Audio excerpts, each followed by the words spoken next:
What's up, you guys? It's just new me. I got on here just to talk about term one and talk about what I think I'll do different for term two.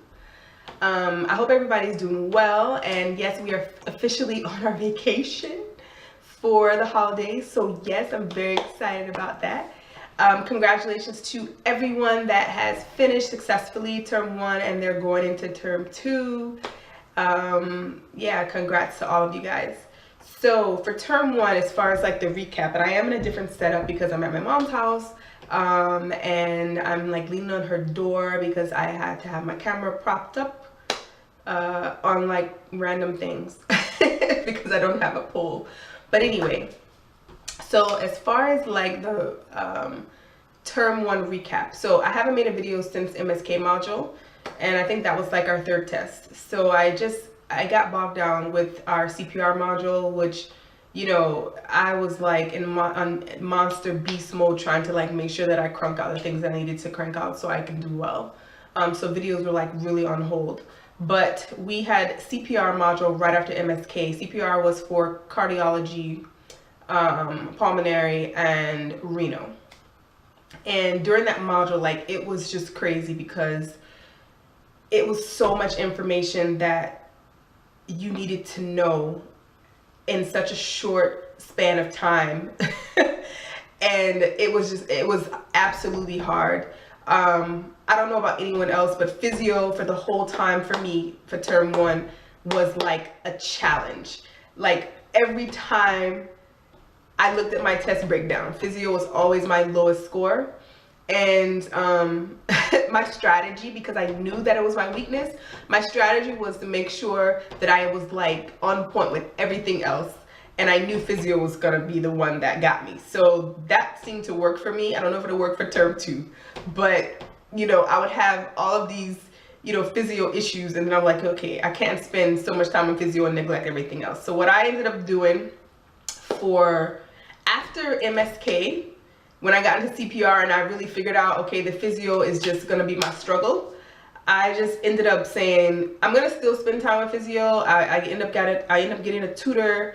I ended up doing DES sessions, which is from the Department of Educational Services. I would do DES sessions on Sundays. My AAP faculty person would help me. So in doing all of that, you know, that is how much time I spent in physio. But then I spent a lot of my time making sure that I mastered the biochem part of it, or mainly biochemistry, and then anatomy as well. So in doing that, I think that was what saved me, because I would have like, you know, my lowest score in physio. I mean, it wouldn't fail physio, but it would still be like a C average on my test. And then I would have 100% on everything else. So I was like, okay, I can work with this. That kept me in, you know, in a higher range for my test. I was like, I'm good. So, but I know I can't stay like that. Like I have to get a grip on physio. Like I really got to spend a lot of time. So I'm planning on, for my break, and I know we're off like for 3 weeks, but I'm going to go back over like my term one stuff that I was really weak in physio, and try to make sure that I'm understanding it better by watching like videos and doing that kind of stuff, you know, because I was talking to my AAP faculty person, which is the Academic Excellence program that I was in. You are assigned like a faculty, and they suggested doing that. So I'm gonna spend this time making sure that I'm going over the stuff that I kind of was weak in for term one. So when I'm coming into term two, I have a better approach to it. And that's basically what I'm gonna do. So last module, CPR, by far, in my opinion, was the hardest module for me. Cardiology wasn't that bad. Like I really enjoyed cardiology. And even the physiology, even though I felt like I wasn't getting it, I didn't do very bad on it at all. But when I got into pulmonary and renal, yeah, that was just crazy to me, because it was so many different things, in my opinion, that could affect your answer choice. I would always be able to narrow it down to like 2 things, but it's like, it's not straightforward. Some of the questions were straightforward when it came to the test, but some of the questions were not straightforward. So you really had to know like what it is, what's going on, you know. And so I need to spend more time with that. And I was speaking to like one of my friends regarding like the BSCE, and they were saying that it really wasn't heavy with renal and pulmonary. But you know, I've learned that that's cool. You can listen to the upper termers, but you need to just know your ish, okay? Because they change things, and just because they didn't have it doesn't mean you're not gonna have it. So I'm gonna make sure that I'm on point with that stuff before going into that test, because it counts a lot. And even though I think they curve it, I still don't want to deal with that. Like, I want to make sure I do well. But it was definitely hard. It was definitely hard. Plus, the last 2 exams, for some reason, I don't know, the exam gods were just not on my side when it came to like me being on point with my health. Like, I was sick both tests, and I just prayed that I was able to like keep up with everything and retain and recall all the information. And you know, even though I got sick, I was able to do fine on the test. But my last exam actually was my lowest score.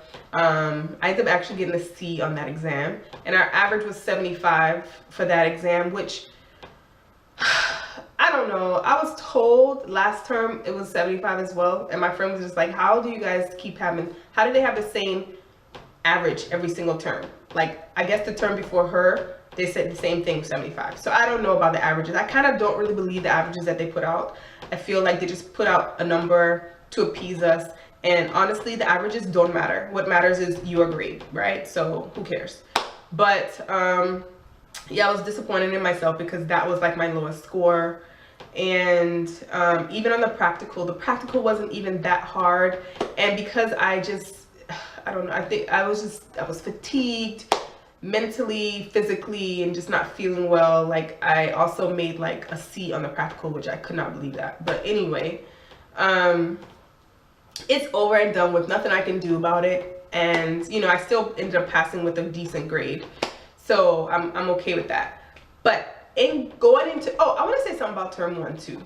What I felt too about the professors, and I hope you guys are doing the surveys. I don't know if they're mandatory or whatever, but please put feedback about the professors. You know, there are some professors that were great, that hands down, I love the way they teach. They take the time, and it's not just about reading off the PowerPoint. They really want you to have understanding of whatever the information is there, right? But there are some professors that it just seems like they don't give any care about if we get the information or not, and that's where I have a problem. And so, you know, I definitely write those types of things out on the survey, because that needs to change. It's not going to change for us, of course, because we're going into another term. Maybe it will. I don't know if these things follow, but hopefully it'll change for the new term 1 students that are coming in. You know, with our OSCE, that was like an issue. We had an OSCE, which is a physical assessment that we had to do on patients. It was so subjective. They didn't provide a rubric of what we needed to really know. And some people got points for things that they shouldn't have got points for. Some people didn't get their points that they should have got points. I mean, it wasn't good. It wasn't good. Like, you know, I walked away thinking, oh, I got 100 on it. And, you know, I didn't get 100. You know, and I'm not really bitching about not getting 100. What I'm bitching about, I think, is the fact that it was just very subjective and not as objective as I thought it should have been. So that was an issue. So I'm hoping that they're able to do that better for the next time. Let's see. So for term 2, hey, I'm doing a video. Can you go out for a second? You're talking to grandma. No, grandma's not here. Anyways, my son, sorry. For term 2, what I think I'm going to do, number 1, I'm going to continue my whole approach of not getting behind on lectures. I think that's the main thing. So not getting behind on lectures, if you can help it, for sure. And we're in AEP, but they don't really provide you the AEP facilitator like they did for term 1.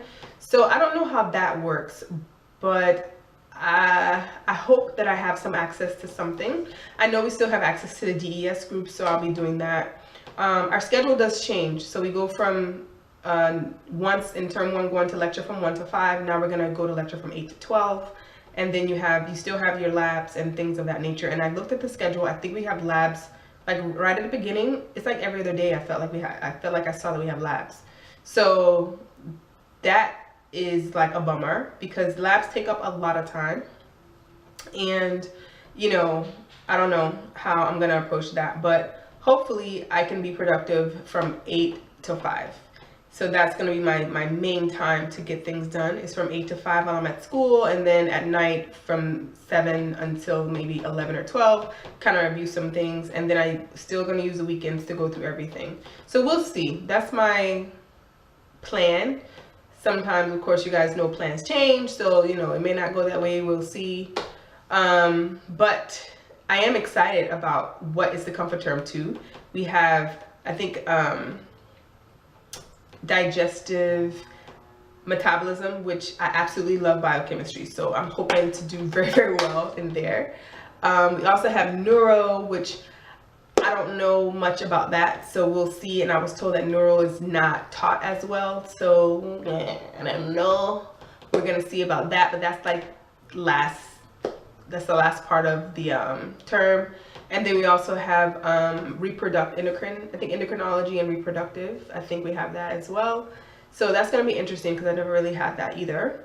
So we'll see how that goes. But those are the two first are endo and digestive metab. So my plan is to go hard, right? Go hard, really, really, really in the beginning. Like I tried to do after the first test in FTM in term 1.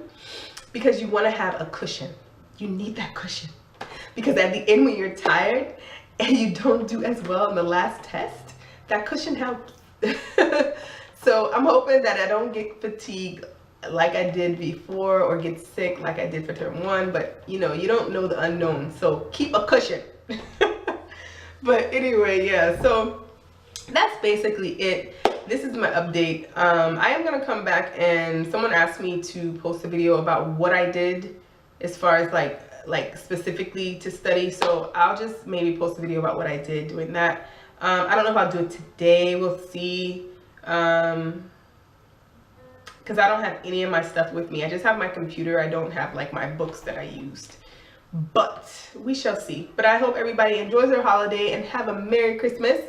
And I will talk to you guys later. Bye.